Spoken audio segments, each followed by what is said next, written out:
Bonjour à tous et bienvenue à votre édition L'Info.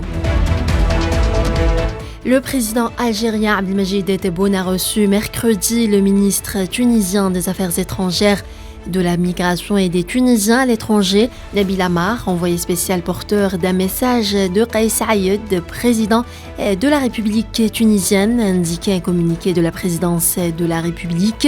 L'audience s'est déroulée en présence du ministre algérien des Affaires étrangères, Ahmed Attaf. Un jeune Palestinien est tombé en martyr ce jeudi sous les balles des forces de l'occupation sioniste lors de leur agression contre la ville de Jénine. L'Organisation de la coopération islamique a condamné hier la poursuite des crimes commis par l'occupation sioniste contre le peuple palestinien, évoquant un terrorisme organisé. Le bilan des incendies de Maui dans l'État américain d'Hawaï a atteint 110 morts, a indiqué le gouverneur d'Hawaï, Josh Green. Le président américain Joe Biden se rendra lundi prochain à Hawaï, archipel frappé par les incendies les plus meurtriers depuis plus d'un siècle aux États-Unis, a annoncé la Maison-Blanche. Les habitants de Yellowknife ont reçu mercredi soir l'ordre d'évacuer d'ici le week-end la principale ville du Grand Nord canadien en raison de l'avancée rapide des feux de forêt, ont indiqué les autorités locales.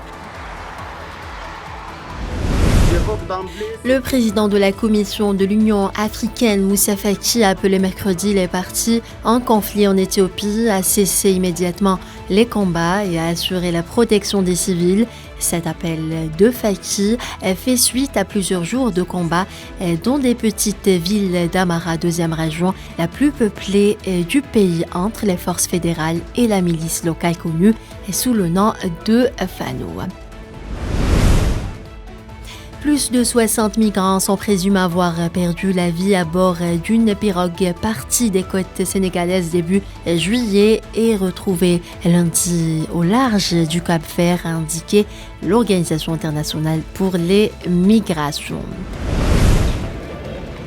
Le bilan de l'explosion lundi à San Cristobal dans le sud de la République dominicaine est passé de 11 à 25 morts, a déclaré le directeur adjoint de la protection civile, Antonio Rodriguez.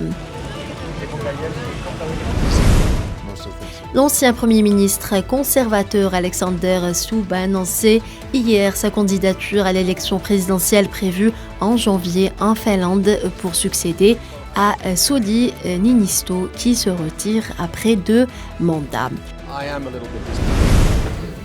Le Conseil national électoral de l'Équateur a approuvé mercredi soir à l'unanimité la candidature du journaliste Christian Zurita à l'élection présidentielle de dimanche en remplacement du centriste Fernando Villavicencio, assassiné la semaine dernière à la fin d'un meeting à Quito.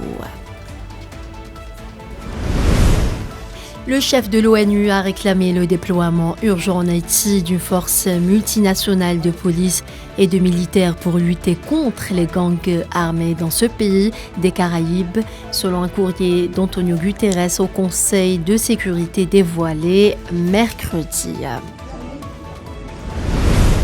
La Cour constitutionnelle de Thaïlande a refusé hier d'examiner un recours du vainqueur des élections Pita Limjaroenrat sur sa tentative de devenir Premier ministre, ouvrant ainsi la voie à un nouveau vote au Parlement pour choisir un chef du gouvernement. Voilà, c'est la fin de ce flash. Merci de l'avoir suivi.